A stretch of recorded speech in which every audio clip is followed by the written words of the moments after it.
Oke, Assalamualaikum warahmatullahi wabarakatuh. Selamat malam teman-teman semua. Hari ini kita mengganti kelas yang kemarin ya, seharusnya hari Selasa, tapi karena saya berhalangan, jadi kita ganti ke hari ini gitu. Nah, untuk yang sudah bergabung, mungkin teman-temannya yang lain yang belum bergabung bisa segera di japri untuk bisa segera bergabung ke kelas kita malam ini. Nah, melanjutkan dari pertemuan minggu lalu gitu ya, kita pertemuan kali ini berada di bab 5, yaitu berkaitan dengan analisis SWOT, atau kalau di modul judulnya adalah analisis TOWS. Sebenarnya mau dibilang SWOT atau dibilang TOWS itu sama aja, karena komponennya sama-sama terdiri dari 4 komponen, yaitu kekuatan, kelemahan, opportunity, dan juga yang terakhir adalah ancaman. Cuman kenapa kok judulnya sekarang ini beberapa buku menyebutkan bukan SWOT tapi TOWS? Itu karena mereka menganggap bahwa melihat komponen dari ancaman dan peluang itu jauh lebih penting dibandingkan kita melihat komponen kekuatan dan kelemahan terlebih dahulu. Jadi ketika kita melakukan sebuah analisis gitu ya, terkait dengan perusahaan kita yang sekarang ini pahamnya yang ada gitu, itu menganggap bahwa lebih penting kita lihat dulu peluangnya seperti apa, kemudian juga ancamannya seperti apa, baru nanti kita kembali menganalisis diri kita sendiri, kita memiliki kekuatan apa dan kelemahan apa untuk bisa meminimalisir atau memanfaatkan peluang itu sebaik mungkin gitu. Sebenarnya itu aja sih alasannya, tapi secara basic, secara general, yang namanya SWOT dan TOWS itu sama aja karena sama-sama terdiri dari 4 komponen gitu ya. Nah, seperti yang udah saya jelaskan tadi, bahwa hari ini kita akan membahas mengenai analisis SWOT. Nah, sebenarnya analisis SWOT itu apa sih gitu? Kenapa kok kita dari kemarin, dari awal pertama kali kita belajar manajemen strategik itu kok isinya analisis, analisis, dan analisis gitu? Terus bedanya sama analisis SWOT itu apa gitu? Nah, kalau kemarin gitu ya, saya bilang bahwa di dalam manajemen strategik itu ada dua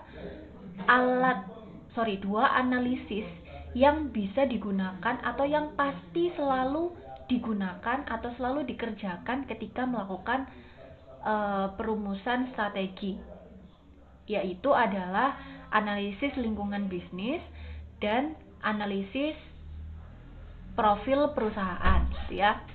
Nah, kemudian apa bedanya sama analisis SWOT? Nah, analisis SWOT ini yang ada di bab 5, begitu juga nanti dengan bab 6, itu dua bab itu adalah membahas mengenai alatnya. Jadi, kalau kita udah melakukan analisis lingkungan bisnis atau ALB dan juga analisis profil perusahaan, kalau kita udah melakukan dua analisis itu tadi, kita rangkum lagi, kita olah lagi dengan menggunakan beberapa alat analisis. Lah, alatnya itu namanya ada macam-macam. Yang akan kita pelajari di dalam manajemen strategik ini ada 3 alat. Yang pertama adalah SWOT, kemudian matriks pertumbuhan pangsa pasar, dan matriks daya tarik industri. Jadi di dalam bab 5 dan bab 6 itu adalah alatnya yang digunakan untuk menganalisis lebih jauh lagi hasil yang sudah kita dapatkan dari ALB dan analisis profil perusahaan gitu ya. Sampai sini ada yang mau ditanyakan? Masih bingung nggak bedanya SWOT, bedanya analisis matriks pertumbuhan pangsa pasar dan lain-lainnya itu sama ALB dan profil perusahaan? Ada yang mau ditanyain?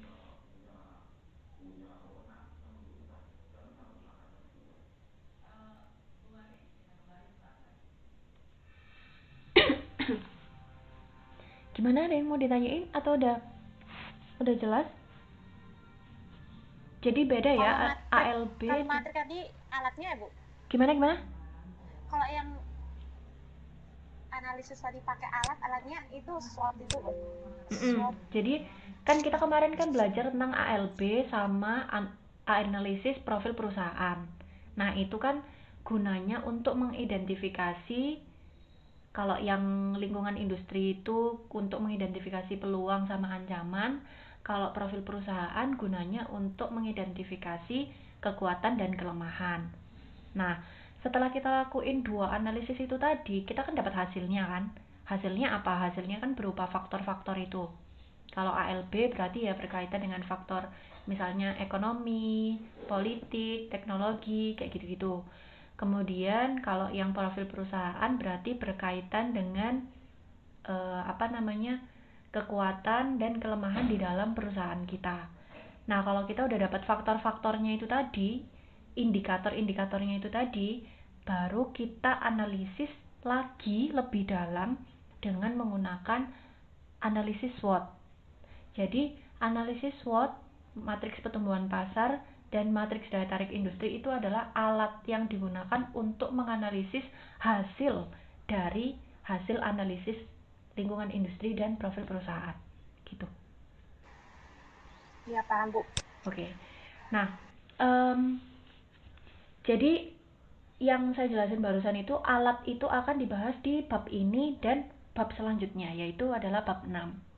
Hari ini kita khusus membahas satu alat aja, yaitu adalah analisis SWOT. Oke. Nah, analisis SWOT seperti yang udah kita bahas kemarin, sebelum-sebelumnya kita juga pernah bahas dikit-dikit mengenai analisis SWOT. Analisis SWOT punya 4 komponen. Apa aja tuh komponennya? Strength, weakness, opportunity, sama threat. Oke, ada 4 ya. Strength atau kekuatan, kemudian ada weakness atau kelemahan, ada opportunities atau peluang, dan yang terakhir adalah threat atau ancaman. Nah, sebenarnya gitu ya, yang namanya alat ini tadi itu tuh ada macam-macam lagi, dibagi lagi menjadi macam-macam. Nah, tapi yang akan kita pelajari di bab 5 ini hanya 2 dari banyak jenis analisis SWOT. Nah, kalau sesuai yang ada di modul, analisis SWOT itu ada macam-macam. Ada yang namanya SWOT K atau SWOT klasik. Ada yang namanya SWOT 4K atau SWOT 4 kuadran. Bukan 4 klasik ya, tapi 4 kuadran. Kemudian SWOT 8K atau SWOT 8 kuadran. Dan yang terakhir ada SWOT 24K atau 24 kuadran. Nah, sebelum saya bahas lebih lanjut, ada yang tahu artinya kuadran itu apa?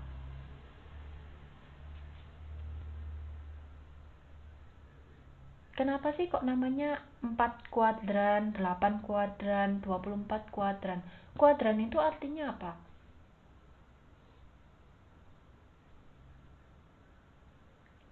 Ada yang tahu?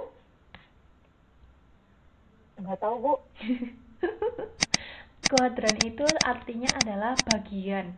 Jadi kalau misalnya 4K berarti ya terbagi menjadi 4 bagian. Kalau 8K berarti nanti ada 8 bagian. 24K berarti ada 28 bagian. Nanti akan saya tunjukkan gambarnya di belakang. Oke, tapi yang jelas SWOT 4K itu bukan 4 klasik ya, tapi 4 kuadran. Oke, nah yang pertama kita belajar dulu mengenai SWOT klasik atau disingkat dengan SWOT K. Nah, SWOT K ini untuk melakukan analisis dengan menggunakan SWOT K itu ada 4 tahapan. Yang pertama adalah mengidentifikasi kelemahan dan kekuatan.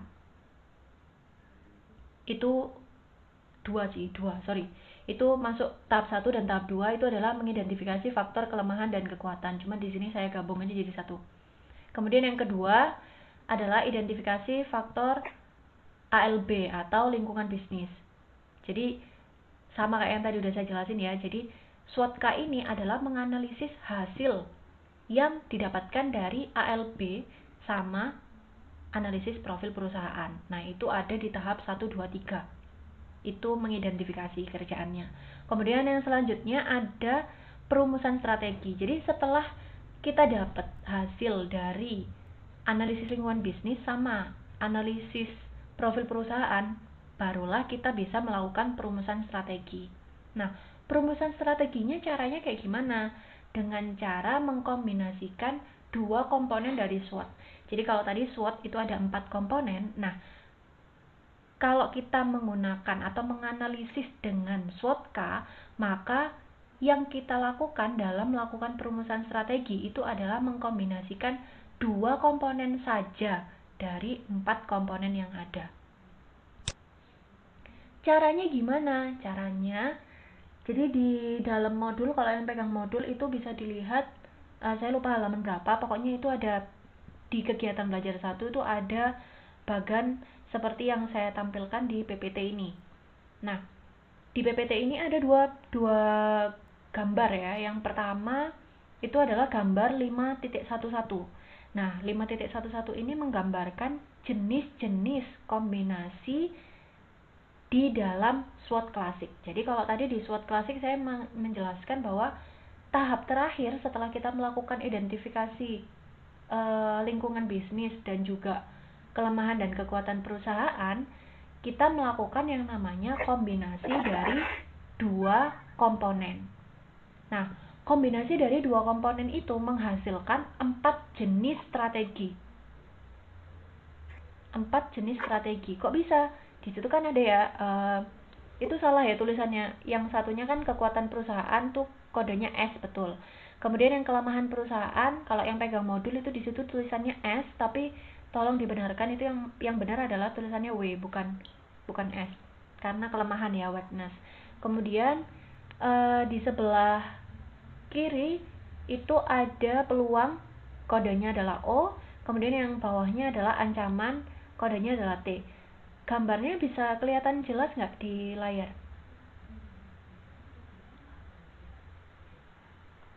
Bisa kelihatan jelas? Jelas, Bu. Jelas ya? Oke. Saya main di HP nggak jelas, Bu. Oh ya, buka modul aja kalau udah pegang modul. Di modul halaman 5.9. 5.9, oke. Kalau enggak digambar sendiri aja biar lebih paham. Nah, jadi SWOT itu kan ada 4 komponen ya, ada S, W, kemudian ada O dan T.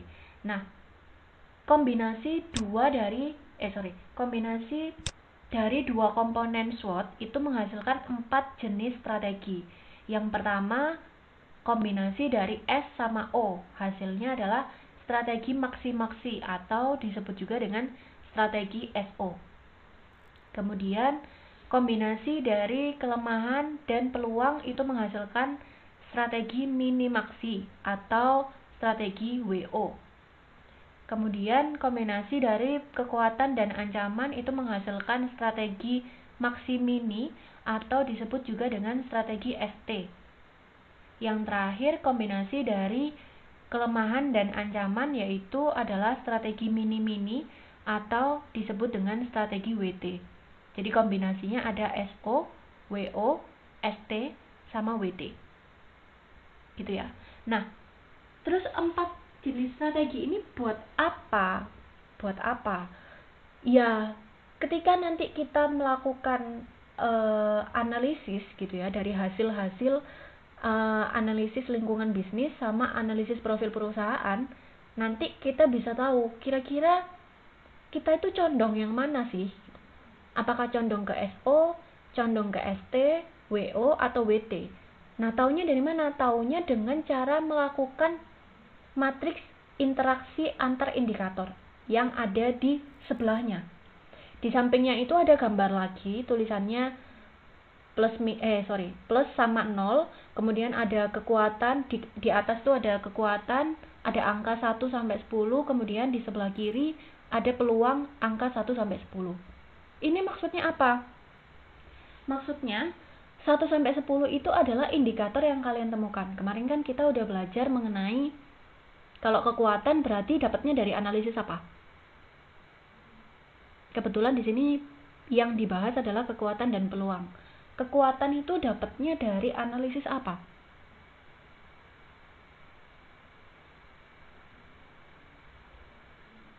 apa yuk? Tadi kan ada dua analisisnya. Analisis lingkungan bisnis sama analisis profil perusahaan. Kalau kekuatan itu dapatnya dari analisis apa? Analisis profil perusahaan. Oke, analisis profil perusahaan. Nah, kalau peluang dapatnya dari lingkungan bisnis. Oke, dari lingkungan bisnis. Nah, jadi kepencet. Sorry. Nah, jadi kalau di contoh yang gambar 5.1.2 ini, itu mereka menggunakan kombinasi antara peluang dan kekuatan, yaitu adalah kombinasi SO atau maksi-maksi. Nah, sebenarnya sebelum kita menentukan kita mau pakai strategi yang mana, kita bisa identifikasi dulu. Jadi setelah kita melakukan analisis lingkungan bisnis sama analisis profil perusahaan untuk dapat masing-masing komponen SWOT itu tadi, kita lihat kira-kira kita lebih bagus di mana? Lebih banyak kekuatannya kah atau lebih banyak kelemahannya kah? Lebih banyak peluang atau lebih banyak ancamannya? Nah, yang jelas kita ambil yang paling menguntungkan kan? Nah, kebetulan di contoh kasus ini yang paling menguntungkan dan pas di dalam kondisi perusahaan itu adalah kombinasi antara S sama O. Makanya dia mengkombinasikan kekuatan dan peluang itu tadi. Nah, saya lanjutkan lagi di gambar yang 5.12 ya. Nah, di 5.12 itu kan ada angka 1-10 di kekuatan dan 1-10 di peluang. Maksudnya apa? Maksudnya 1-10 itu mewakili indikator yang sudah ditemukan di kekuatan. Jadi mereka menemukan 10 kekuatan utama di dalam perusahaan itu. Kemudian mereka juga menemukan 10 peluang utama yang bisa dimanfaatkan oleh perusahaan itu dari hasil melakukan analisis lingkungan bisnis. Nah, setelah mereka nemuin 10 kekuatan utama dan 10 peluang utama itu tadi, mereka gabungkan di matriks interaksi antar indikator. Cuman untuk mempersingkat biar nggak pusing-pusing, karena kan indikator itu panjang ya. Misalnya contohnya kalau kekuatan, contohnya misalnya kalau kemarin kita bahas McD, contohnya misalnya harga bersaing gitu, harga bersaing. Nah, itu adalah salah satu kekuatan utama kita. Supaya nggak panjang-panjang, makanya dia dikasih kode 1. Jadi 1, 2, 3, 4, sampai 10 itu adalah indikator dari kekuatan utama yang sudah ditemukan, yang sudah diidentifikasi sebelumnya oleh perusahaan. Begitu juga dengan peluang. Nah, terus kita pindah ke bawahnya. Di bawahnya itu ada tanda plus. Misalnya 1 sama 1 itu ada tandanya itu plus. Kalau 2 sama 2 tandanya 0. Bisa kelihatan nggak?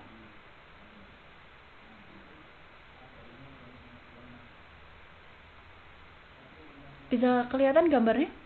Bisa ya? Oke. Nah, misalnya 1 sama 1, kekuatan pertama dan peluang pertama itu menghasilkan indikator berupa plus. Sedangkan 2 dan 2, maksudnya kekuatan kedua dan peluang kedua itu menghasilkan indikator berupa 0. Maksudnya apa bedanya plus sama 0? Kalau misalnya interaksi antara kekuatan dan peluang itu tadi, misalnya kekuatan 1 dan peluang 1, itu hasilnya atau dampaknya terhadap perusahaan, ketika mereka itu dikombinasikan, hasilnya itu adalah baik atau berdampak secara positif, maka kita beri tanda plus. Tapi kalau misalnya kombinasi antara dua indikator itu tadi tidak berdampak atau bahkan memberikan dampak negatif, maka kita kasih tanda 0. Nah, di dalam gambar 5.12 itu ada yang gambarnya adalah sama dengan. Maksudnya apa? Ya berarti kalau dua indikator itu dikombinasikan, maka dia tidak merugikan dan juga tidak menguntungkan. Lah terus setelah kita masing-masing indikator itu kita kombinasikan, kita lihat dampaknya seperti apa setelah kita kasih tanda plus, 0 sama dengan, semuanya itu udah selesai, 10 kekuatan dan 10 peluang. Terus apa yang harus kita lakukan? Yang harus kita lakukan adalah kita lihat yang hasil interaksinya adalah plus. Sisanya kita nggak lihat. Kenapa kok gitu? Hasil interaksi dari dua indikator yang menandakan plus itu bisa kita kembangkan menjadi sebuah strategi yang bisa kita terapkan nantinya. Nah, hasil kombinasinya itu tidak harus satu indikator kekuatan dan satu indikator peluang. Enggak harus gitu. Bisa jadi beberapa kekuatan dan beberapa peluang, itu juga bisa. Nah, nanti kan dari situ misalnya ya, contohnya kalau misalnya kekuatan tadi harga bersaing, kemudian yang kedua kekuatannya itu adalah misalnya apa ya, kalau McD kemarin menunya bervariasi gitu misalnya, atau pelayanannya sangat baik gitu misalnya. Kemudian peluangnya misalnya contohnya ada banyak tingkat kelahiran itu tinggi sehingga peluang pengembangan pasar berkaitan dengan anak-anak itu tinggi. Nah, itu sejalan sama kekuatan kita. Kekuatan kita kalau kemarin contohnya di McD itu adalah mereka punya variasi paket makanan yang menyediakan hadiah untuk anak-anak. Nah, sehingga kalau kekuatan ini saya kombinasikan dengan peluang yang barusan saya sebutkan bahwa ternyata tingkat kelahiran itu besar. Jadi, peluang pasar untuk anak-anak itu besar. Nah, dua hal ini bisa saya kombinasikan menjadi satu strategi, yaitu misalnya, ini misalnya aja ya, misalnya strategi yang bisa dikembangkan dari dua indikator itu adalah mengeluarkan produk baru dengan fasilitas mainan yang mungkin lebih banyak lagi atau mungkin lebih edukatif. Kalau tadinya mungkin cuma boneka, ini sekarang bonekanya mungkin bisa ngomong, atau bukan hanya boneka tapi buku misalnya. Jadi sekaligus kita memberikan sarana edukasi terhadap anak-anak. Jadi kalau misalnya sebagai orang tua yang mau beli makanan ke McD, mereka mikirnya itu double. Mending aku beli ke McD aja daripada ke KFC. Udah dapat hadiahnya edukatif pula. Maksudnya bisa bermanfaat sampai anaknya nanti udah mau masuk sekolah misalnya kayak gitu. Sehingga kondisi atau posisi perusahaan kita itu semakin berbeda dengan pesaing kita yang notabene kebetulan McD itu adalah saingannya KFC gitu. Nah, kalau udah seperti ini otomatis secara logika, belum secara perhitungan matematis, secara logika kalau kondisinya udah seperti ini, maka jelas banyak orang tua yang memiliki anak kecil itu mereka akan lebih milih untuk beli makan di McD daripada beli makan di KFC. Nah, tapi ini adalah prediksi sementara berdasarkan logika. Kita belum mempertimbangkan unsur-unsur yang lainnya. Misalnya, oke lah mungkin kita paketnya dapat buku, tapi ternyata harganya jauh lebih mahal 3 kali lipat dibandingkan dengan paket yang ada di KFC misalnya. Sedangkan pertumbuhan ekonominya itu rendah, sehingga ya walaupun memang pasar anak-anak itu besar, tapi mereka nggak punya uang untuk beli, sehingga ya percuma aja kita ngeluarin paket itu tapi ternyata nggak ada yang beli, ya nggak ada penjualan juga bagi perusahaan kita kayak gitu. Tapi secara gamblang, secara singkat aja kita melihat dari sisi logika, dampaknya itu adalah harusnya kalau kita mengeluarkan paket seperti itu dengan kondisi kekuatan dan peluang yang seperti itu, maka harusnya kita bisa mendapatkan pasar yang lebih luas di pasar anak-anak gitu. Itu adalah salah satu bentuk perumusan strategi, contoh perumusan strategi dengan menggunakan strategi maksi-maksi atau strategi SO gitu. Nah, dari 4 jenis strategi SO, WO, ST, WT ini ada tujuannya masing-masing. Jadi bukan ngawur ya, maksudnya kita milih kita SO aja, kita WO aja, nggak bisa. Maksudnya kita sekedar milih kita sukanya yang mana, nggak bisa. Itu ada tujuannya masing-masing. Tujuannya seperti apa? Kalau misalnya SO itu, kalau kita pemilih strategi SO, maka kita menganggap bahwa kekuatan kita itu sangat kuat dibandingkan dengan pesaing utama kita. Sehingga karena kekuatan kita itu kuat, otomatis kita bisa memanfaatkan kekuatan yang kita miliki untuk meraih atau memanfaatkan peluang yang ada. Makanya namanya SO atau maksi-maksi. Kalau ST itu kebalikannya. Kalau tadi memanfaatkan kekuatan untuk mencapai atau mengambil peluang yang ada, kalau ST itu memanfaatkan kekuatan untuk meminimalisir ancaman yang akan dihadapi oleh perusahaan. Itu kalau ST. Kalau WO itu adalah strategi yang digunakan ketika perusahaan itu berusaha meminimalisir yang namanya kelemahannya untuk bisa mencapai peluang yang ada. Jadi dia sadar, oh oke lah, aku nggak punya kekuatan yang kekuatan yang cukup besar dibandingkan dengan si pesaing utama kita. Tapi ada peluang nih. Terus gimana dong? Ya berarti kita berusaha memanfaatkan peluang itu untuk meminimalisir kelemahan kita. Atau bisa dibalik, kita berusaha meminimalisir kelemahan kita, kelemahan kita dan mencapai peluang yang ada. Tapi intinya fokusnya dia adalah gimana caranya dengan kondisi yang serba minim, karena dia kelemahannya itu jauh lebih banyak dibandingkan dengan kekuatan, tapi dia bisa tetap menggapai peluang yang ada. Itu kalau WO.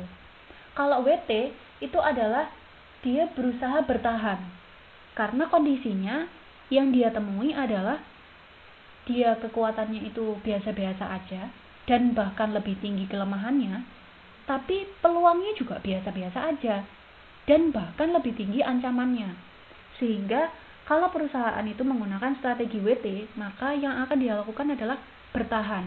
Gimana caranya dia bisa meminimalisir yang namanya kelemahan dan dia bisa tetap menghindari yang namanya ancaman, walaupun kekuatannya itu kecil dibandingkan dengan pesaingnya, sehingga fokusnya adalah gimana cara dia bisa bertahan. Itu kalau WT.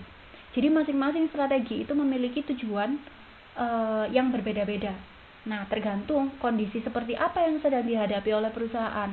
Kalau di contoh 5.12 yang sedang dihadapi oleh perusahaan itu adalah peluang besar dan kekuatannya juga besar, sehingga dia memilih strategi SO untuk bisa masuk ke dalam persaingan pasar. Gitu. Sampai sini berkaitan dengan SWOT klasik, ada yang mau ditanyakan? Materinya SWOT klasik udah selesai. Nanti kita lanjut ke SWOT 4 kuadran. Bedanya itu apa, analisis SWOT sama TOS itu apa? SWOT sama TOS. Oh ya, tadi telat ya. Tadi udah saya jelasin di awal. Jadi SWOT sama TOS itu sebenarnya sama aja, karena komponennya sama-sama 4, yaitu adalah kekuatan, kelemahan, peluang sama ancaman ya. Komponennya sama, cuman kenapa kok sekarang ini orang-orang bilangnya itu adalah analisis TOS bukan SWOT? Karena zaman sekarang ilmuwan itu beranggapan bahwa ketika kita melakukan analisis berkaitan dengan perusahaan kita, itu lebih baik jika kita melihat dulu peluang dan ancaman yang ada di dalam lingkungan bisnis itu seperti apa. Baru kalau kita udah tahu peluang dan ancamannya seperti apa, kita lihat ke diri kita sendiri. Kita punya kekuatan seperti apa dan kelemahan yang seperti apa. Gitu. Kalau misalnya SWOT, SW-nya yang di depan kan, yaitu adalah kekuatan sama kelemahan. Beda kebalik. Dia lihat kita punya apa dulu, kita punya kekuatan apa, kita punya kelemahan apa, baru kita lihat keluar. Oh, ternyata peluangnya seperti ini, ancamannya seperti ini, terus kita harus gimana. Jadi cuman cuman beda sudut pandang aja, tapi cara kerjanya dan komponennya semuanya sama. Iya. Ada yang lain lagi mau tanya?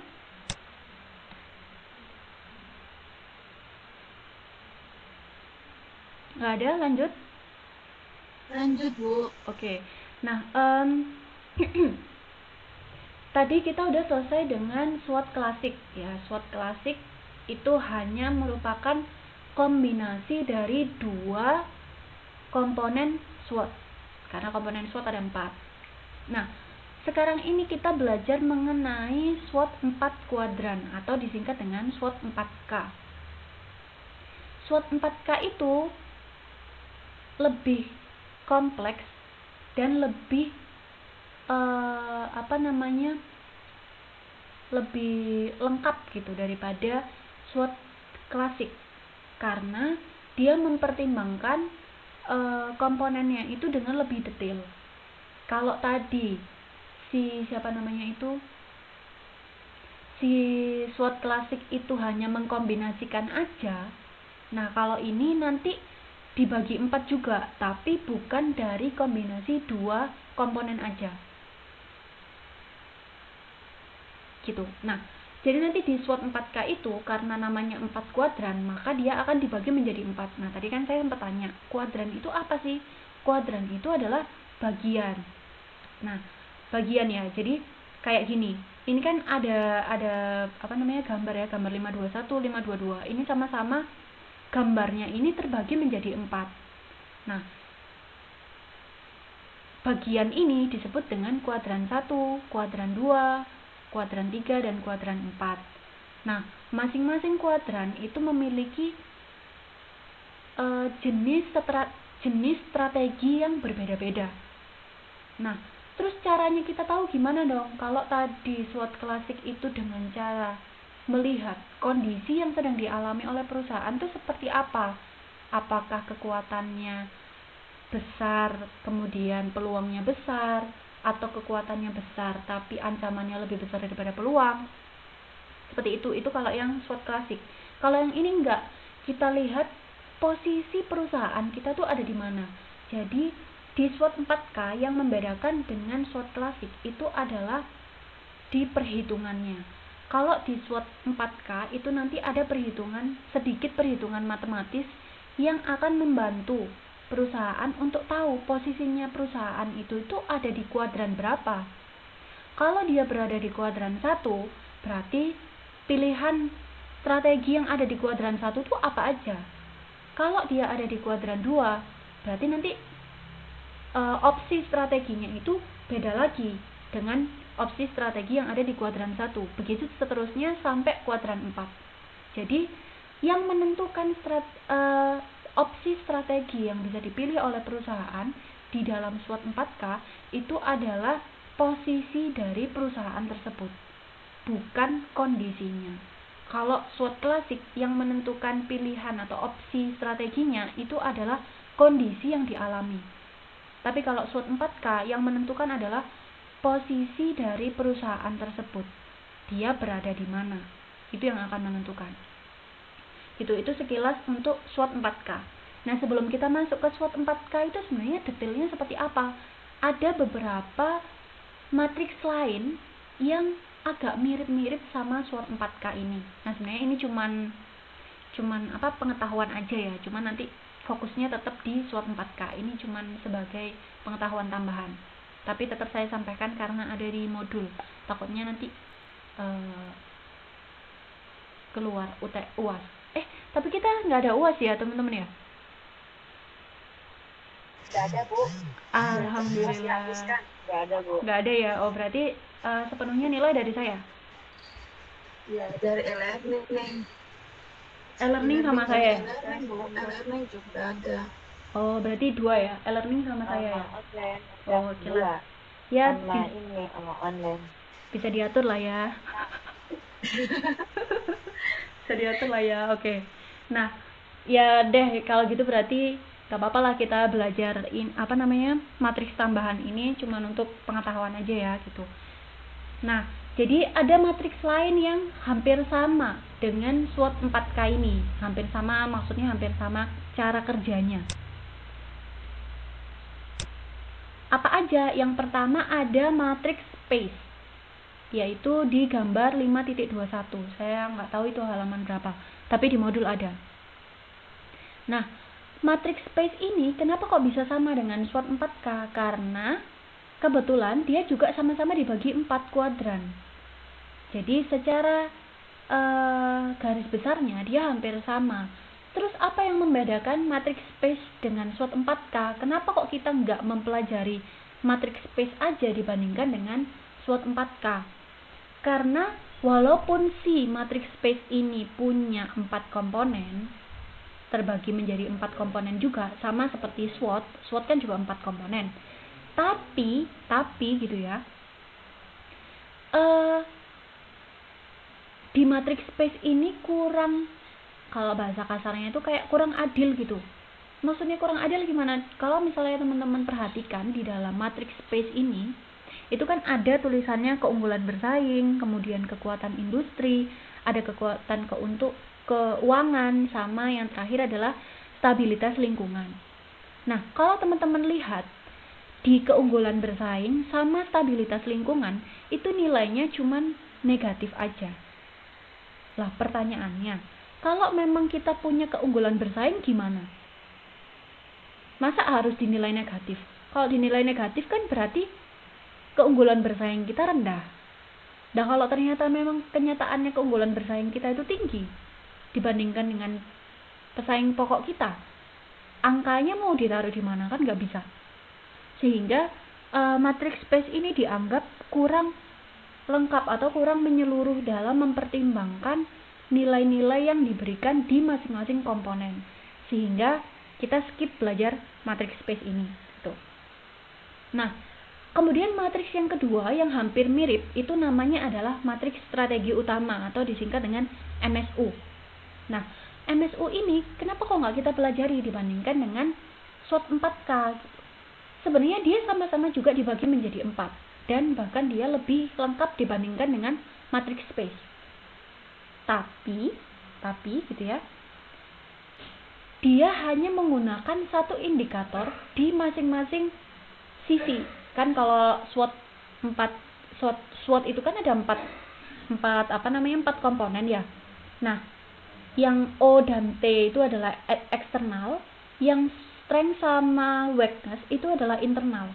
Jadi ada 2 komponen untuk eksternal dan 2 komponen untuk internal. Sedangkan matriks strategi utama ini hanya menggunakan satu indikator untuk yang internal dan satu komponen indikator untuk eksternal.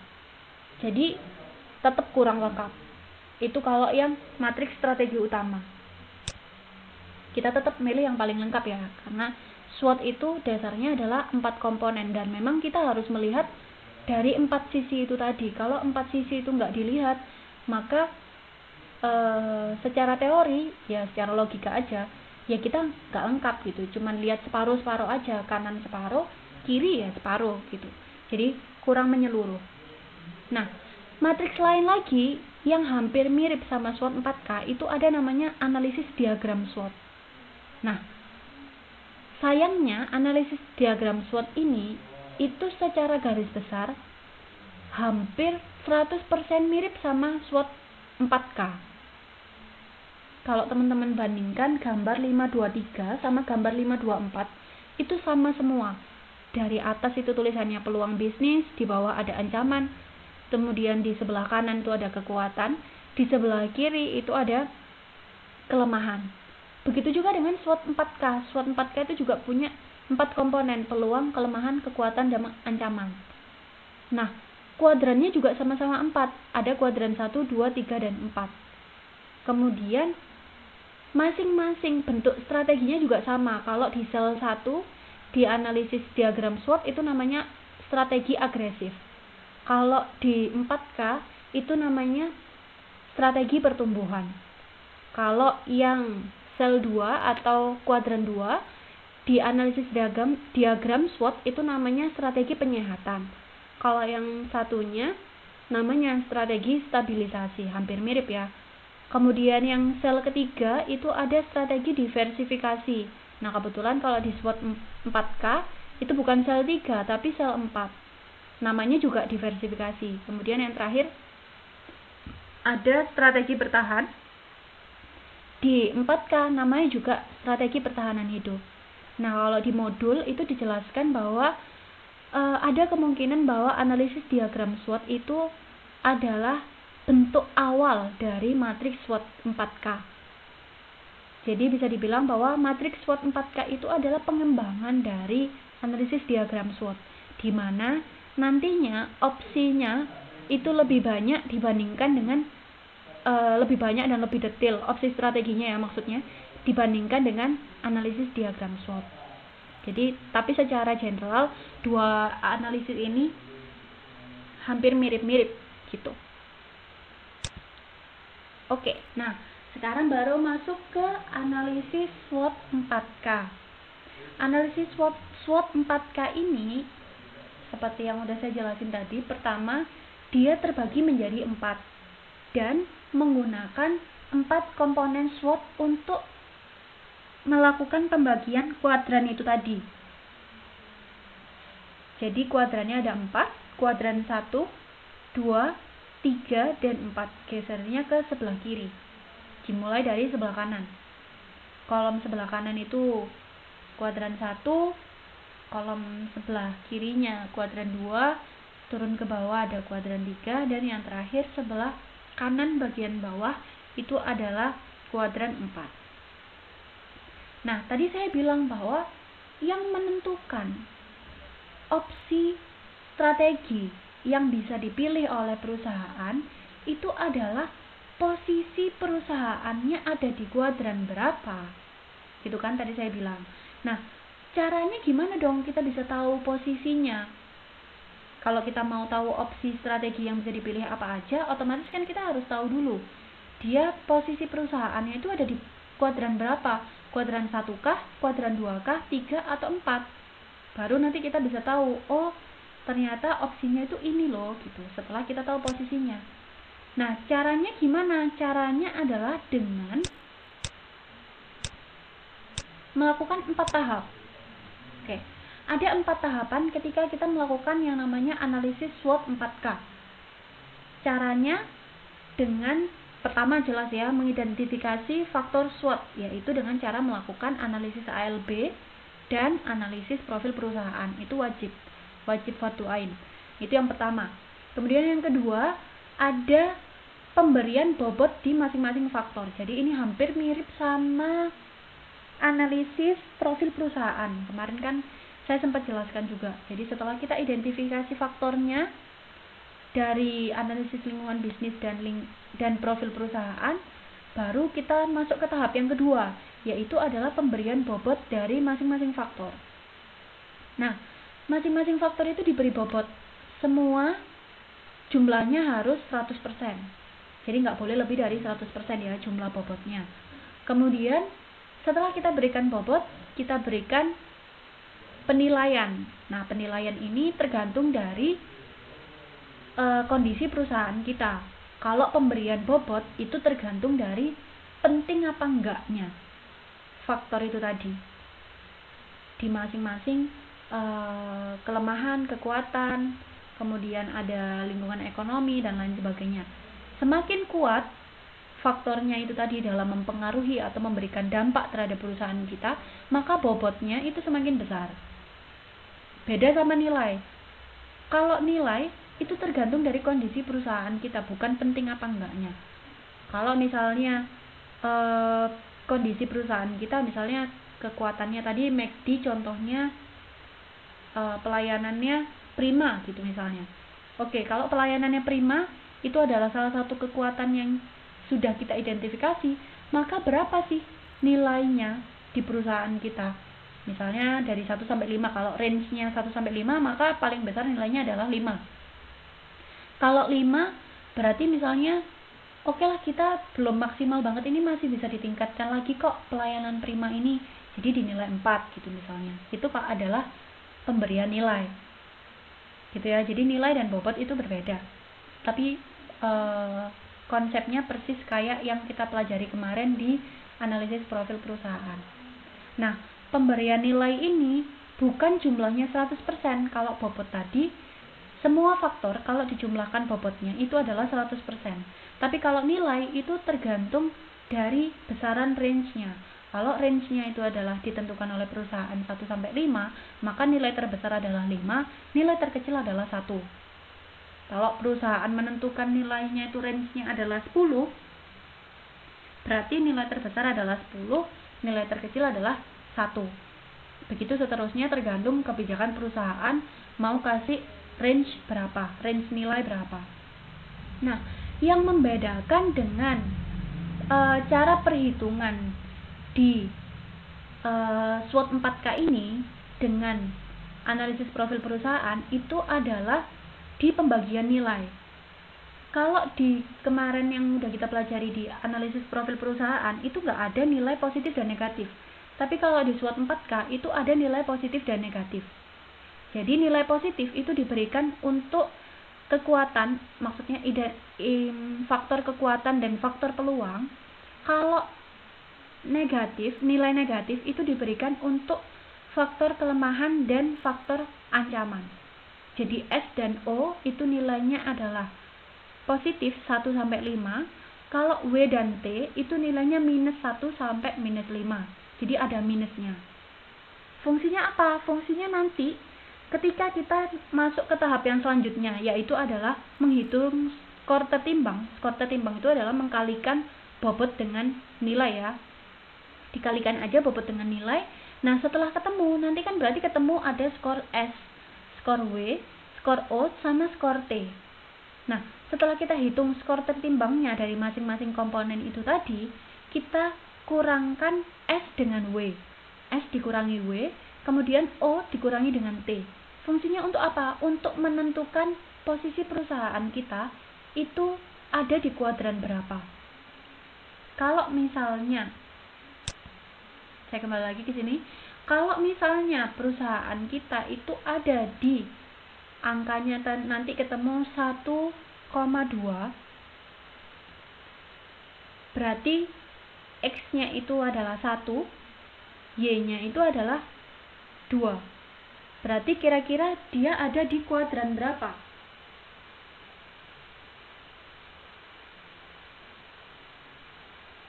Kalau kita membagi kuadran itu kan ada yang namanya sumbu X dan sumbu Y, ya kan? Nah, kalau misalnya hasil dari perhitungan yang tadi itu di tahap keempat, di SWOT 4K itu ketemu 1.2, maka kira-kira dia ada di kuadran berapa? X itu garis yang mana sih? Yang horizontal apa yang vertikal? Sumbu X itu biasanya horizontal apa vertikal? Di kuadran pertama 1,2. Bentar. 1,2. Iya, berarti ada di kuadran pertama. Jadi kalau yang masih bingung X itu apa, Y itu apa, itu adalah sumbu. Jadi kalau kita membagi kuadran seperti ini, itu kan ada namanya sumbu X sama sumbu Y. Sumbu X itu ada di garis yang horizontal, yang tidur, itu namanya sumbu X. Kalau yang berdiri, yang vertikal, itu namanya sumbu Y. Jadi kalau tadi hasil perhitungannya adalah 1,2, berarti X-nya itu 1, Y-nya itu 2.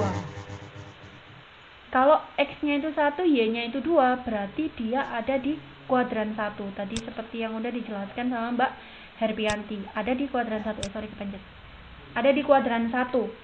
Nah, kalau udah tahu kuadran 1, berarti dia bisa menggunakan yang namanya strategi pertumbuhan. Lah, strategi pertumbuhan ini jenisnya apa aja? Oh, banyak jenisnya, macam-macam. Ada yang namanya strategi pengembangan pasar, strategi penetrasi pasar, ada strategi pengembangan produk, ada strategi integrasi ke depan, ke belakang, sama integrasi horizontal. Yang terakhir ada strategi diversifikasi konsentrik. Yang saya sebutkan barusan itu adalah opsi strategi yang bisa dipilih oleh perusahaan yang barusan kita analisis itu tadi, yang posisinya ada di kuadran 1. Beda halnya kalau misalnya dia hasil perhitungan dari pengurangan S, W, O, dan T itu tadi, hasilnya adalah misalnya -2 dan 3, dia kira-kira ada di mana?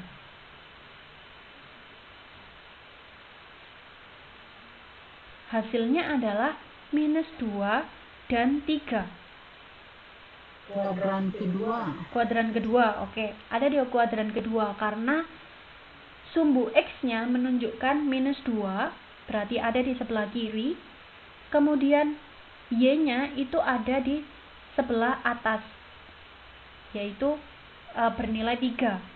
Nah, berarti dia ada di kuadran 2. Opsinya beda lagi. Itu bisa menggunakan strategi stabilisasi atau stability. Opsinya ada beberapa. Yang pertama ada mempertahankan pasar, ada pengembangan pasar dan produk dengan intensitas rendah.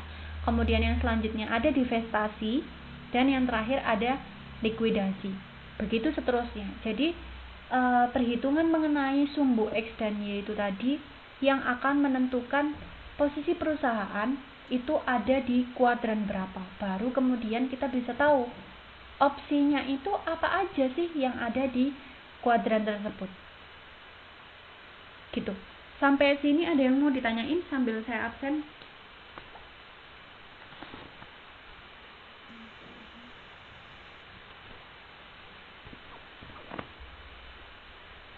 Wow, materinya udah selesai. Ada yang mau ditanyain, ada yang belum paham?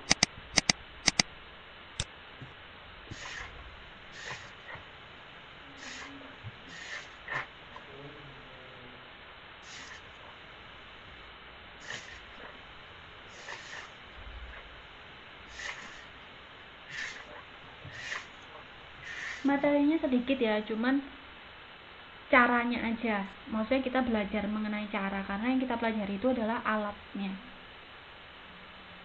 Jadi selama kita tahu cara kerjanya seperti apa, kita pasti akan bisa tahu jawabannya nanti seperti apa. Nah, berkaitan dengan materi hari ini itu nanti akan berkaitan dengan tugas 3 di pertemuan terakhir. Pertemuan terakhir itu kan nanti ada analisis kasus. Nah, analisis kasus itu nanti salah satu tugasnya adalah teman-teman diminta untuk melakukan analisis SWOT. Baik, terserah mau milih analisis SWOT-nya itu pakai SWOT klasik atau mau pakai SWOT 4K, terserah yang mana. Jadi kalau misalnya ada yang nggak paham, ditanyain aja. Nanti tugasnya nggak bisa ngerjain. Karena gampang-gampang susah sih, gampang-gampang susah.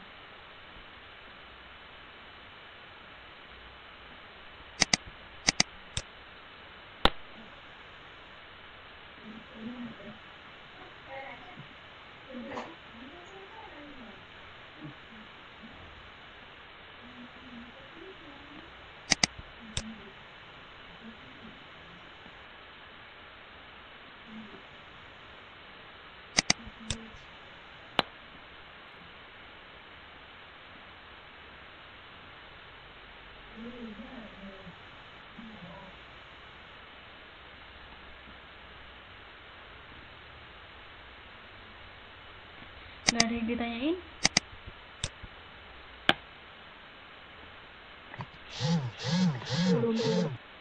Belum? Udah nggak ada lagi materinya.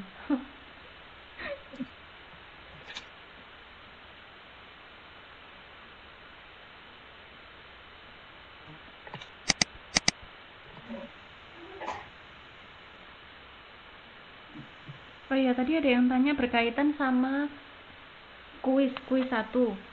Kuis 1 itu nanti tanggal 28 ya, masih 2 minggu lagi. Kemudian bahannya itu adalah bab 4, 5, sama 6. Jadi bab 4 itu profil perusahaan, kemudian hari ini itu adalah analisis SWOT, sama yang terakhir minggu depan yaitu adalah matriks daya tarik industri sama matriks MP3. Itu materinya untuk kuis tanggal 28. Pembagian kelompoknya insya Allah minggu ini akan saya share siapa-siapa aja, pembagiannya seperti apa, kemudian jangka waktu menjawab berapa lama, jangka waktu mikir berapa lama, nanti akan saya sampaikan di grup insya Allah minggu ini.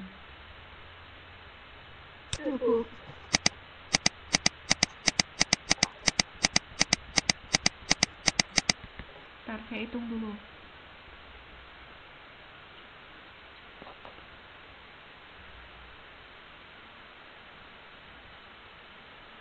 Ada yang belum ke absen kayaknya.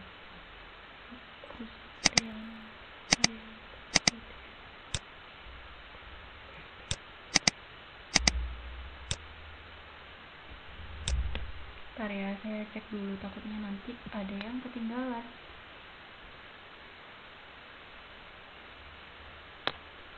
Oh iya, berkaitan sama nilai, itu kan tugas 1 udah dikumpulin ya. Nanti teman-teman pengen nilainya di-share atau nggak usah?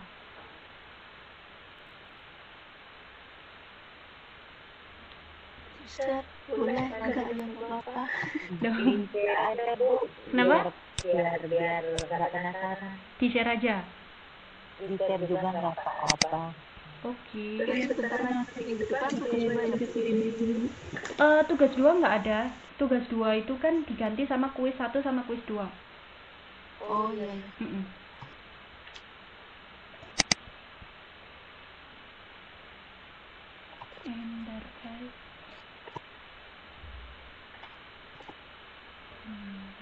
Kok ini selalu ada 2 orang yang nggak masuk ya, mesti ya?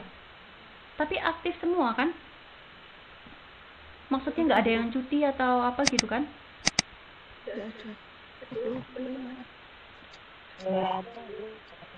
Ini lagi kerja kali.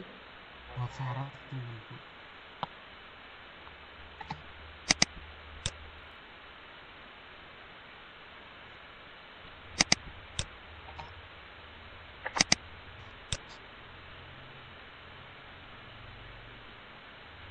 Gimana ini udah jelas? Kalau nggak ada yang nanya, saya nanya. Muhammad Nur Hadi ada semua langsung bangun. Muhammad Nur Hadi ada 2 ya. Kerajinan tuh. Itu laptopnya hidup, HP-nya hidup.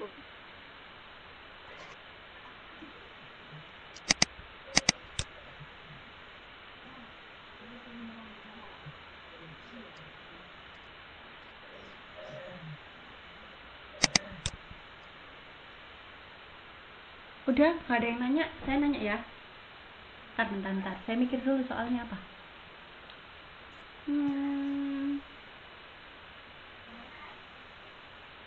Oke, yang paling gampang dulu aja deh.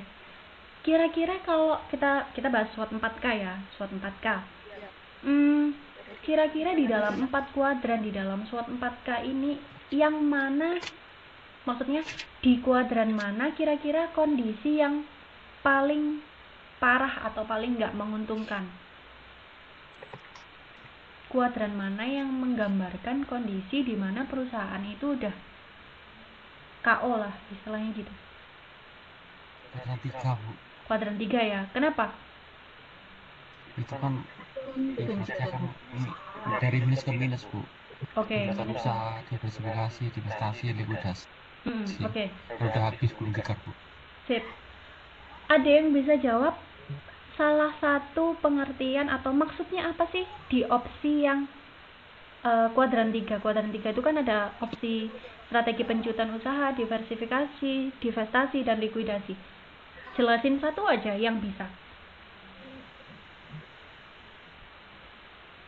Maksudnya strategi itu tuh apa?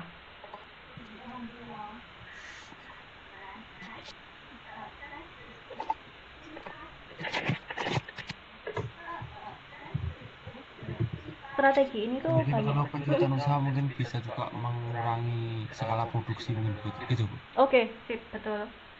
Ada lagi yang lain? Itu kalau penciutan usaha ya. Penciutan usaha.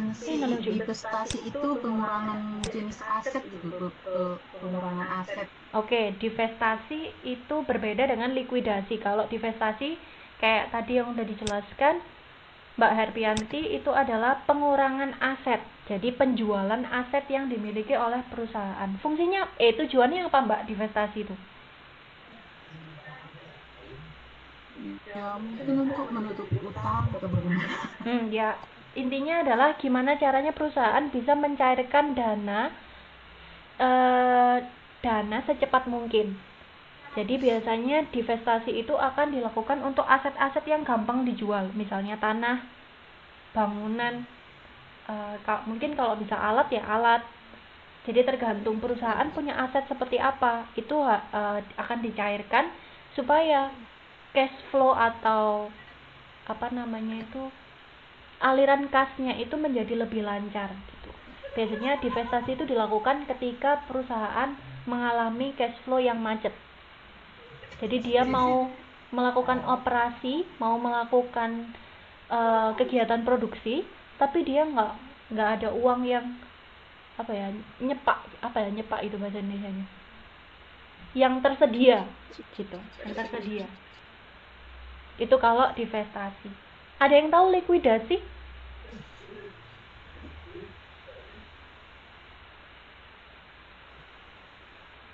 Apa itu likuidasi?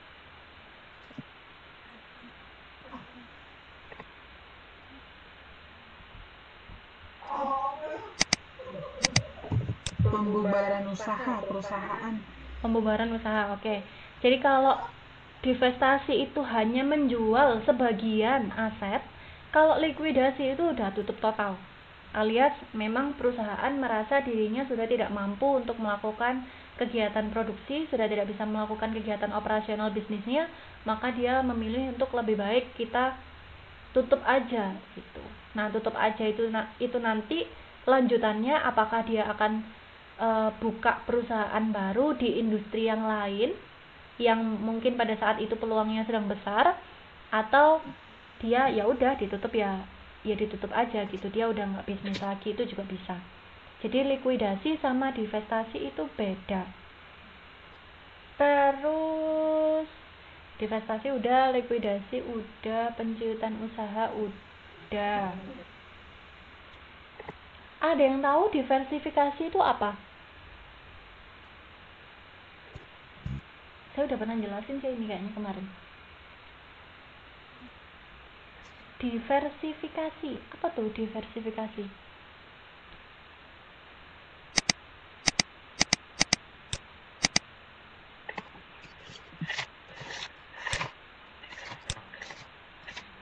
Membuat produk baru, menambah produk baru.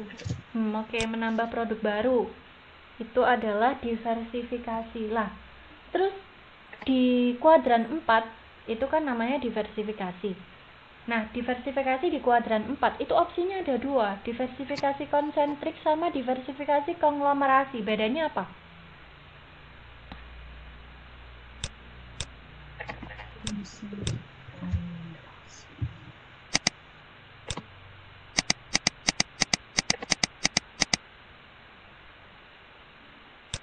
Bedanya apa?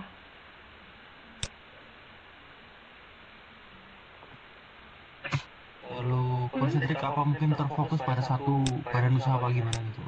Kalau yang konglomerasi kan bermacam-macam usaha gitu. Oke, kemarin kan kita udah sempat bahas ya konglomerat atau korporat gitu ya.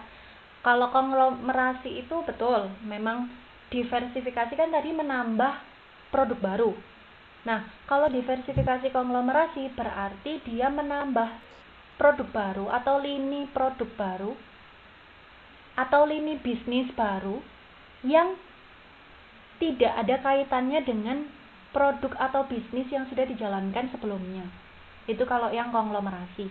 Kalau yang konsentrik itu masih ada kaitannya dengan produk yang sudah diproduksi sebelumnya. Ada yang bisa nyontohkan? Unilever itu. Apa? Unilever itu. Unilever gimana? Macam apa itu yang diversifikasi konsentrik. Mm-mm. Dia tetap di kayak kebutuhan apa? Sehari-hari. Kebutuhan iya, Consumer sehari. good, consumer good. Terus? Kalau untuk yang diversifikasi komodasi mungkin kita contohkan untuk semacam perusahaan Astra gitu, Bu. Dia ada bergerak di bidang apa? Agribisnis, Mm-mm. pertambangan, Oke. sama Kalau yang otomotif. Unilever tadi gimana contohnya? Dia kan consumer good. Terus dia punya apa sama apa? Kita kan ada biasanya kayak produk sehari, kadang ada yang sabun, Mm-mm. terus di apa itu untuk sampo apa gitu. Oke. Samanya di sebelah mana kalau Unilever?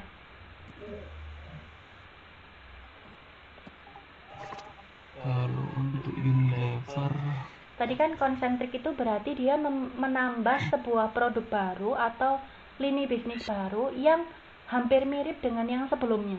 Berarti kan harusnya punya kemiripan ya. Kemiripannya di mana?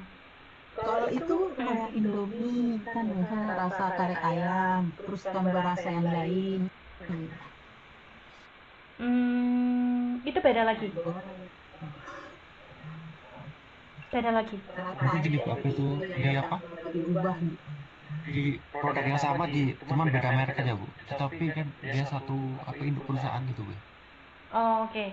Jadi gini, kan tadi saya bilang bahwa diversifikasi itu adalah menambah produk baru atau menambah lini bisnis baru. Nah, kalau diversifikasi konsentrik, dia menambah lini bisnis atau lini produk yang baru, tetapi berkaitan dengan yang sebelumnya. Nah, tadi dicontohkan adalah Unilever.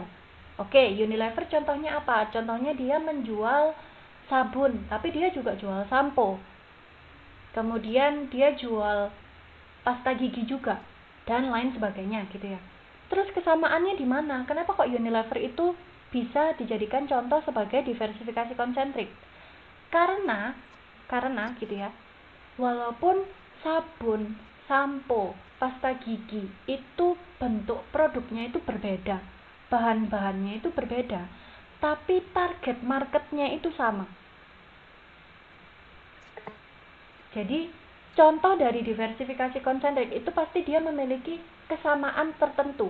Nah, kalau tadi di contohnya Mas Endar itu tadi mencontohkan Unilever, yang membuat Unilever menjadi contoh diversifikasi konsentrik itu karena dia menambah produk baru tapi dengan menargetkan pasar yang sama, sehingga dia nggak dalam proses pemasarannya dia target marketnya itu sama, tapi memang material yang digunakan untuk memproduksi produk itu, kemudian teknologi yang digunakan itu berbeda. Nah, bisa disebut sebagai diversifikasi konsentrik itu tidak hanya sama target market, enggak. Bisa jadi sama teknologi yang digunakan untuk melakukan produksi, itu juga bisa.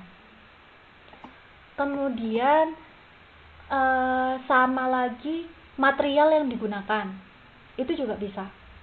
Jadi kalau sama teknologinya, kira-kira apa contohnya? Perusahaan yang membuat dua produk berbeda tapi teknologinya sama.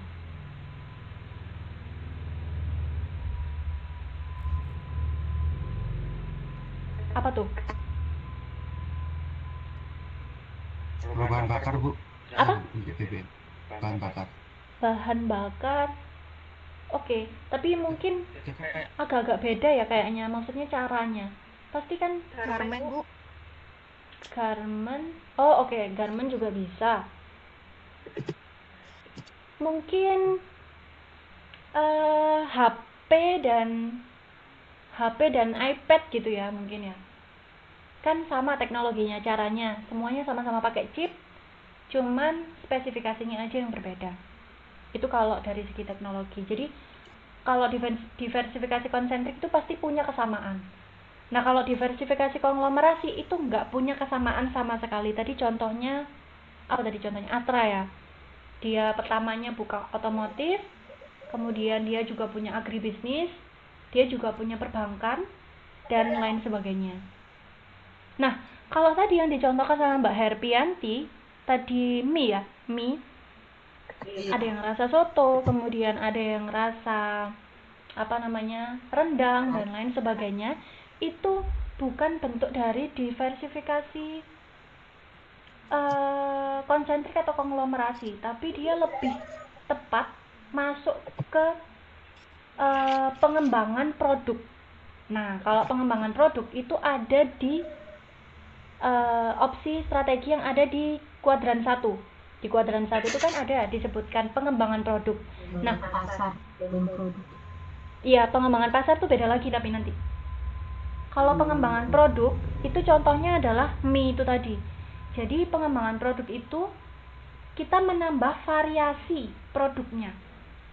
Variasi itu bisa macam-macam ya, bisa rasa, bisa kemasan, bisa beratnya atau besarnya. Misalnya awalnya cuman 100 gram, sekarang bikin yang kemasan travel size 50 gram misalnya gitu.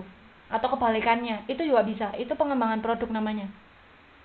Nah, itu biasanya dilakukan sama orang-orang marketing. Jadi tujuannya adalah untuk mengembangkan pasar sebenarnya. Tapi nama strateginya adalah pengembangan produk. Tujuannya untuk memperluas pangsa pasarnya. Gitu. Itu kalau contoh yang mie tadi ya. Oh ya, Indofood juga bisa ya, bikin mie instan, dia juga punya bumbu masakan itu juga bisa. Itu termasuk yang diversifikasi konsentrik. Karena dia mungkin teknik atau teknologi pembuatan bumbunya hampir mirip-mirip. Walaupun materialnya nggak sama. Oke. Terus ada lagi nih yang aneh, namanya integrasi ke depan. Ada yang tahu integrasi ke depan tuh maksudnya strategi apa?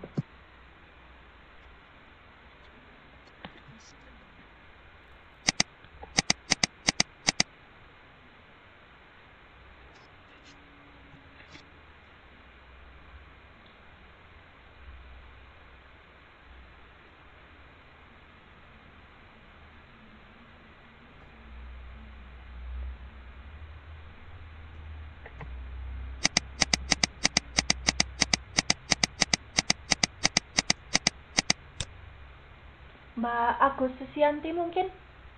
Apa tuh Mbak? Integrasi ke depan. Strategi integrasi ke depan.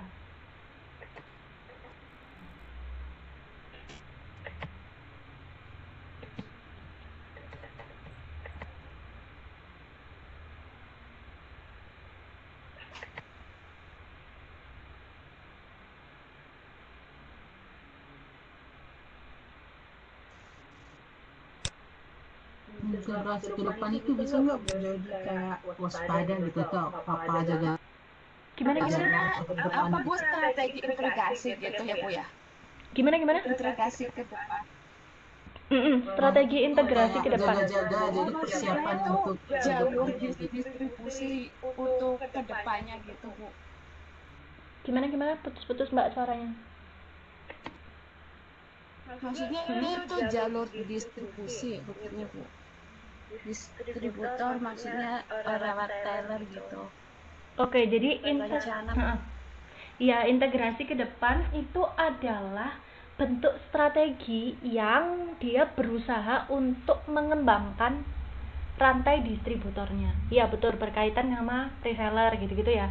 Jadi kalau perusahaan kita itu kan biasanya, kalau sebuah perusahaan itu kan biasanya yang dilakukan adalah memproduksi suatu produk gitu kan. Nah, kemudian bahan baku itu dari perusahaan lain biasanya. Nah, menjualnya nanti ke end customer, kita kan nggak mungkin ya, misalnya kita perusahaan Asus gitu, kita nggak mungkin jualan langsung ke orang-orang atau end usernya, itu kan nggak mungkin. Pasti kita akan melewati yang namanya toko atau reseller atau distributor lah ya. Nah, dari distributor nanti turun lagi ke pengecer dan lain sebagainya. Itu adalah disebut dengan distributor. Yaitu adalah orang-orang yang menghandle pengantaran barang dari kita sebagai perusahaan yang memproduksi barang itu ke orang-orang yang akan membeli atau ke end user atau end customer kita. Nah, integrasi ke depan itu maksudnya adalah kita berusaha untuk mengembangkan. Nah, mengembangkan ini bisa macam-macam caranya. Caranya bisa juga dengan kita mengakuisisi atau melakukan pengembangan. Maksudnya kita buka dealer sendiri gitu, misalnya kayak siapa ya, Honda itu kan punya dealer sendiri. Kayak Asus mungkin juga punya dealer sendiri, Apple juga punya dealer sendiri, itu juga bisa. Atau kita kerjasama sama orang lain, terus kita beli tokonya. Jadi misalnya dia adalah toko yang menjual barang-barang elektronik gitu. Nah, kita beli tokonya, misalnya dia udah punya nama yang gede, kita beli, kita akuisisi. Diakuisisi itu berarti dibeli ya, dibeli, sehingga dia bukan jadi partner kita, tapi dia punya kita. Itu kalau integrasi ke depan. Jadi caranya bisa dua, bisa dibeli atau kita bisa bikin sendiri. Itu integrasi ke depan, berkaitan dengan pengembangan terhadap saluran distribusi dari produk kita. Nah, kalau ke belakang, kebalikannya, apa tuh? Kalau ke depan itu distribusi, ke belakang berarti apa? Posisi kita di tengah-tengah. Kira-kira apa? Integrasi ke belakang.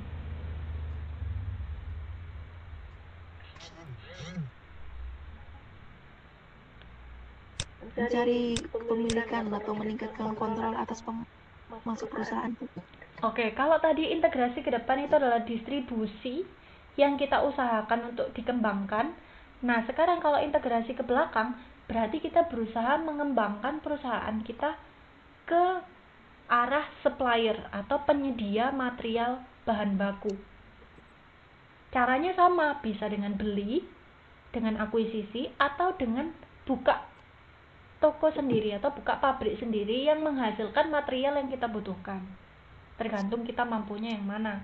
Kalau misalnya kita mampunya beli, ya beli. Kalau misalnya kita lebih mampu untuk bikin sendiri, karena bikin sendiri biayanya lebih besar ya daripada beli.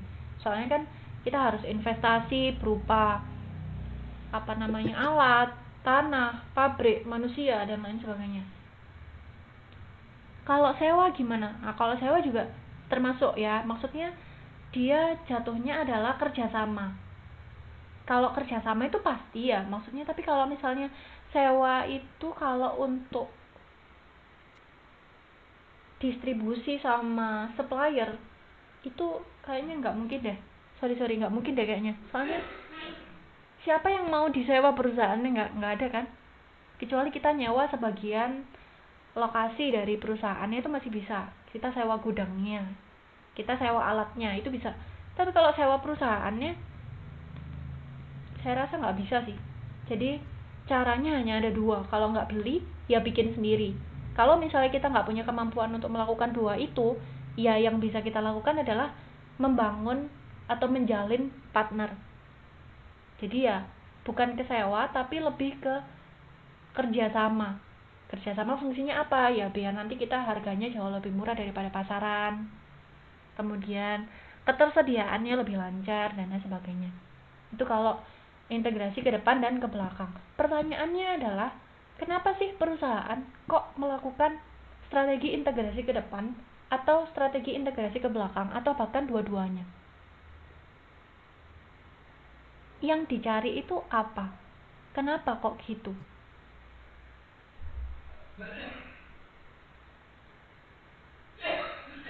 Kira-kira kenapa? Karena perusahaan mempunyai sumber daya yang terbatas, Bu.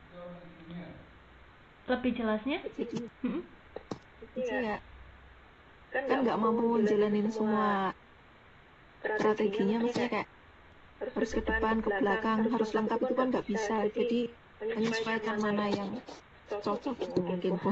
Nah, justru kan kalau kita melakukan integrasi ke depan, berarti kita berusaha untuk beli atau membuka perusahaan baru berkaitan Iya, dengan maksudnya harus lengkap ke belakang, ke depan harus dijalanin semua gitu Bu. Mm-mm. Pertanyaan saya, kenapa kok perusahaan justru melakukan itu? Kalau sumber dayanya terbatas, berarti ya logikanya dia nggak melakukan. Tapi yang dibahas sekarang ini kan perusahaan bisa melakukan itu. Dan bahkan itu adalah opsinya. Dia akan milih untuk melakukan itu. Kira-kira alasannya kenapa? Biar bisa. Memperlancar pemasaran, Bu. Kenapa? Memperlancar pemasaran. Memperlancar pemasaran. Maksudnya? Pemasaran produknya. Gimana? Memperlancar pemasaran. Heeh. Lebih jelas. Produk-produknya untuk konsumen itu biar lebih cepat itu gimana? Lebih cepat dalam arti Supaya produknya lebih cepat ke tangan konsumen gitu, Bu. oh oke. Ya, heeh. Terus ada lagi yang lain? Kalau ini Mas Nur Hadi bilang perusahaan agar bisa berkembang. Oke. Bu, untuk menciptakan keseimbangan internal perusahaan. Bisa lebih jelas lagi? Menciptakan keseimbangan internal perusahaan. Iya, maksudnya keseimbangan itu apa? Mencakup tujuan, sasaran gitu loh Bu, maksudnya. Nggak mudeng. Apa Pak? Jelasin dulu. Tujuan perusahaan mencakup bagaimana perusahaan menjalankan berbagai aktivitas gitu loh Bu, yang ada dalam perusahaan. Maksudnya dari berbagai pihak yang tadi Ibu sebutkan kan, yang ke depannya, ke belakangnya gitu Bu. Supaya lebih lancar. Iya. Oke, supaya lebih lancar. Ya, jadi kalau saya rangkum dari 3 jawaban itu tadi, ada yang bilang supaya bisa berkembang, oke. Supaya bisa lebih lancar, oke. Supaya tadi yang Mas Endar apa ya tadi ya? Lupa saya. Oh, supaya bisa lebih cepat nyampainya ke tangan konsumen, oke. Nah, kalau dirangkum, jadi sebenarnya kenapa sih perusahaan itu justru dengan keterbatasan sumber daya, kenapa kok dia malah berusaha untuk mengembangkan perusahaannya, baik itu ke depan, yaitu di bidang distribusi, atau ke belakang, yaitu berkaitan dengan supply bahan baku. Kenapa gitu? Jelas-jelas caranya cuman beli atau bikin sendiri. Nah, itu butuh banyak banget uang, butuh banyak banget modal. Kenapa kok dia gitu? Iya, karena gitu ya. Karena kalau misalnya kita jalan normal-normal aja ya, maksudnya kita nggak melakukan pengembangan, maksudnya nggak melakukan integrasi ke depan atau integrasi ke belakang, maka kita akan bergantung pada perusahaan lain, ya kan? Misalnya kita jual apa ya? Misalnya kita jual laptop gitu, otomatis kita soundnya itu ngambil dari siapa, Dolby misalnya gitu, atau kita ngambil case-nya dari siapa, chipnya dari siapa, kemudian kameranya kita ngambil dari siapa, dan lain sebagainya. Kita berkaitan dengan supply, berkaitan dengan bahan baku atau material, itu kita bergantung pada perusahaan lain. Begitu juga dengan distribusi. Setelah kita udah rakit, udah jadi, udah dites, udah bagus barangnya, kemudian mau kita jual, kita harus lewat distributor dulu. Terus kemudian dari distributor ke pengecer. Pengecer nanti ke misalnya lewat finance dan lain sebagainya.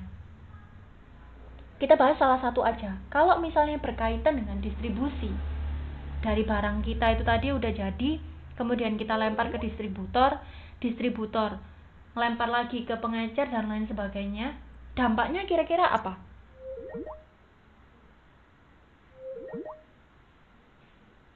Ya, sebelum saya nanggepin Mas Nur Hadi ya, kira-kira dampaknya apa sih?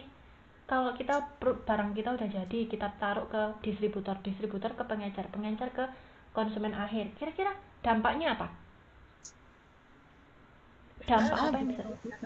Kan produknya itu ditaruh di distributor gitu kan, jadi banyak apa maksudnya dari perusahaan dari maksudnya perusahaan kan didistribusikan ke apa retail gitu. Mungkin bisa laku, tapi kalau lagi musim corona kayak gini sih nggak laku ya Bu ya. Iya, tapi bukan ke situ arahnya. Kira-kira dampaknya apa yang terjadi kalau misalnya kita melakukan itu tadi? Jadi nggak kita jual sendiri langsung ke konsumen. Misalnya saya jualan laptop, kalian kan butuh laptop. Saya sebagai perusahaan laptop tuh nggak jualan langsung ke kalian, tapi saya lewat distributor dulu, lewat pengecer dulu. Kira-kira dampaknya apa yang bisa terjadi? Keuntungan kurang maksimal. Oke, keuntungan kurang maksimal. Kenapa? Karena nambah ya harganya. Iya. Harganya nambah, oke. Itu yang pertama. Kedua, dampak lain lagi? Mungkin waktu yang sampainya ke konsumen mungkin lebih lama. Oke, sampainya waktunya lebih lama. Oke, terus ada dampak lagi yang lain kira-kira? Karena lebih lama, Tapi itu ya Bu ya lebih mahal gitu. tadi lebih mahal udah, terus lebih lama udah. Terus kira-kira kalau lebih lama, kira-kira apa resiko yang harus kita tangguh? Barang rusak. Oke, barang rusak. Nah, kita ambil 3 contoh itu tadi. Bu ya. Kenapa? Kerugian. Dampak. Iya, kita ambil 3 contoh itu tadi aja ya. Pertama, harganya nambah. Padahal kita jualnya 5.000. Konsumen kita belinya 8.500. Karena ada biaya tambahan dari distributor, pengecer, dan lain sebagainya. Mereka kan pasti ngambil untung, nggak mungkin kita jual 5.000, dia jual 5.000, nggak untung lahan dia. Gitu kan. Itu yang pertama. Kemudian, lama sampainya. Kemudian, oke lah lama sampainya, kalau aman nggak apa-apa lah. Kalau rusak, siapa yang mau tanggung jawab? Kalau misalnya, ya kalau resellernya mau nanggung sendiri. Lah kalau nanti diklaim ke kita, loh ternyata barangnya ini rusak pabrik ini ternyata. Loh padahal kita udah dari pabrik itu udah dicek quality assurance-nya kalau memang produk ini layak dijual. Tapi ternyata pas sampai di mereka klaim bahwa, oh enggak, aku terimanya rusak pabrik ini, nggak bisa. Yang rugi kita juga. Sehingga kenapa kita melakukan integrasi? Kalau ke distribusi berarti ke depan ya, integrasi ke depan. Kenapa? Soalnya kita berusaha meminimalisir resiko-resiko yang tadi barusan kita sebutin itu tadi. Baik dari segi harga, kemudian keterlambatan sampainya produk, kemudian kerusakan, dan lain sebagainya. Sehingga karena kita pengen lempeng-lempeng aja, pengen lancar-lancar aja, maka yang harus kita lakukan, ya kita bikin distributor sendiri. Kalau kita distributor itu adalah... Kenapa? Direct selling. Iya, pakai direct selling. Itu kan karena kita punya distributor sendiri. Contohnya kayak Asus itu kan, maksudnya produk-produk laptop ya, dia pasti punya dealer. Kayak Honda, dia pasti punya dealer. Nggak mungkin dia titip di perusahaan yang bukan judulnya Honda. Nggak mungkin dia jualan Honda tapi dealernya Suzuki gitu. Nggak mungkin kan? Jadi tujuannya orang-orang itu melakukan integrasi ke depan atau integrasi ke belakang itu adalah supaya dia memiliki kontrol penuh terhadap kegiatan bisnis yang berlaku di situ. Nah, itu sudah dijawab sama Mas Nur Hadi bahwa iya, agar kita punya kontrol. Kalau kita punya kontrol, maka kita mau jualan dengan harga berapa ya terserah kita. Nggak akan ada kejadian dari 5.000 naik menjadi 8.500.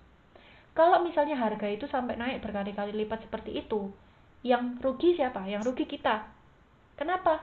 Karena siapa yang mau beli kalau misalnya harganya itu mungkin nggak masuk akal misalnya seperti itu. Makanya kenapa kayak rokok, itu walaupun dia diecer ya, maksudnya siapapun bisa jualan rokok, Indomaret bisa, toko kelontong bisa, siapapun bisa, tapi gitu ya, dia memiliki peraturan berkaitan dengan harga termahal dari rokok itu tadi. Biasanya juga ditulis di bungkusnya ditulis kan maksimal harga berapa gitu. Nah, itu tujuannya adalah untuk supaya mengatur agar pada saat produk kita itu dijual, karena rantai distribusinya itu tadi kan panjang. Semakin rantai distribusinya itu panjang, maka harga itu akan semakin tinggi, penambahannya semakin banyak. Nah, sehingga si rokok itu tadi mengantisipasinya dengan cara dia ngasih tulisan di label itu tadi. Kalau rokok ini nggak boleh dijual lebih dari nilai sekian-sekian gitu. Itu adalah salah satu cara kontrolnya. Kalau dia nggak bisa membeli atau memiliki seluruh saluran distribusi. Karena kan nggak mungkin ya. Masa Surya punya toko kelontong di mana-mana, itu kan nggak mungkin, nggak masuk akal. Gitu. Jadi dia mengantisipasinya dengan cara itu. Begitu juga dengan integrasi ke belakang. Tapi tujuannya sama. Depan belakang tujuannya adalah supaya kita bisa memiliki kontrol lebih penuh. Sehingga ketika barang itu datang ke konsumen, harganya itu bisa lebih terjangkau, kualitasnya bisa lebih tinggi, dan lain sebagainya. Gitu. Kemudian, apa lagi ya?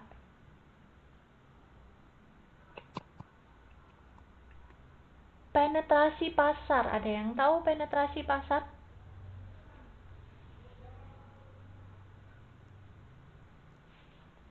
Apa tuh maksudnya? Penetrasi pasar.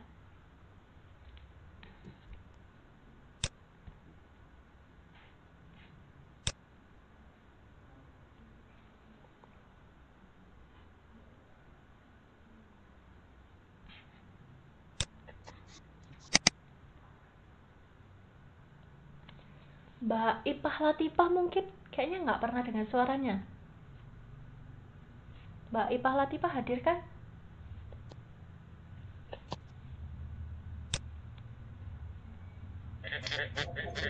Kaget. Iya. Gimana Mbak? Apa tuh namanya? Maksudnya strategi penetrasi pasar?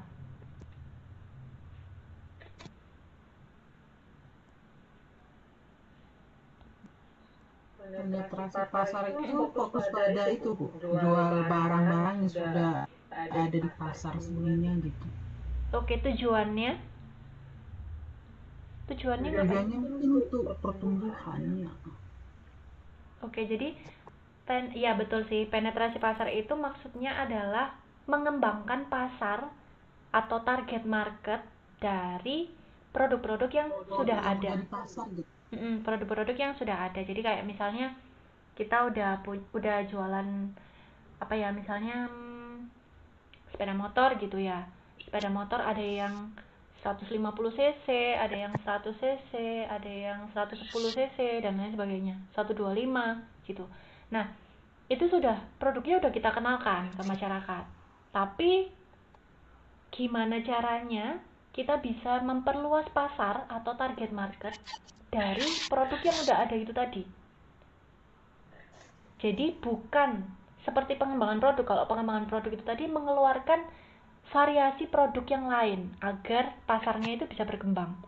Kalau penetrasi pasar, ya produk yang udah ada itu tadi, yang udah kita jual, itu tadi yang sudah available, kita kembangkan pasarnya supaya penjualannya bisa lebih meningkat. Kira-kira ada yang tahu caranya melakukan penetrasi pasar itu gimana?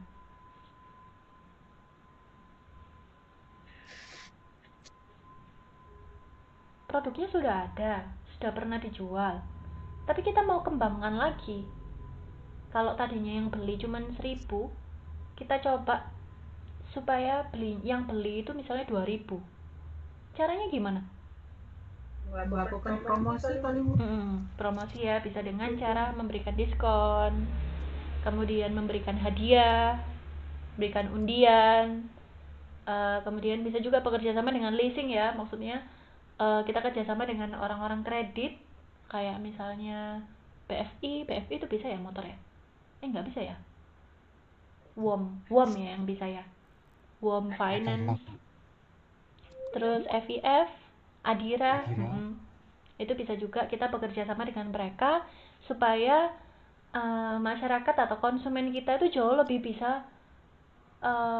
mudah untuk mendapatkan produk kita. Kalau misalnya kita kerja sama leasing kan bisa DP 0% itu bisa ya, atau DP cuma 500.000, nanti cicilannya berapa gitu bisa.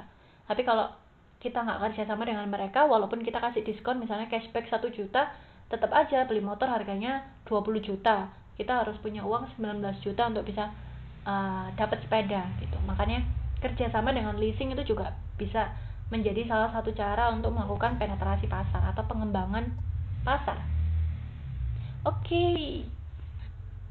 Wah, pinter-pinter ya. Alhamdulillah. Oke, kayaknya udah cukup jelas ya materi hari ini. Ada yang masih belum jelas? Mau ditanyakan? PPT-nya bisa di download di Drive ya, kalau misalnya butuh untuk review. Pinter sebenarnya. Kok sebenarnya? Pinter kok, pinter kelas apa? Kelasnya ini, membernya. Udah jelas ya? Kayaknya nggak ada yang perlu ditanyain ya. Ada yang mau nanya sebelum saya tutup kelasnya? Minggu depan kita bahas tentang alat baru. Hari ini kita belajar tentang SWOT. Minggu depan kita belajar 2 alat baru, MP3 sama MDTI.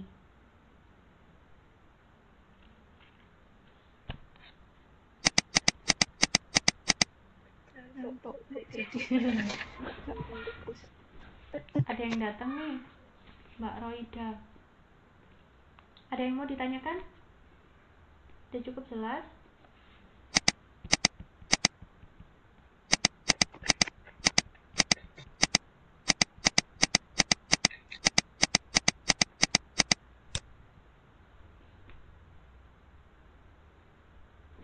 Ada apa nggak ada? Cukup, oke. Cukup ya, kalau cukup saya tutup kelasnya hari ini. Terima kasih sudah hadir dan semoga ilmunya bermanfaat, bisa dipahami. Wassalamualaikum warahmatullahi wabarakatuh. Selamat istirahat. Waalaikumsalam warahmatullahi wabarakatuh. Ya.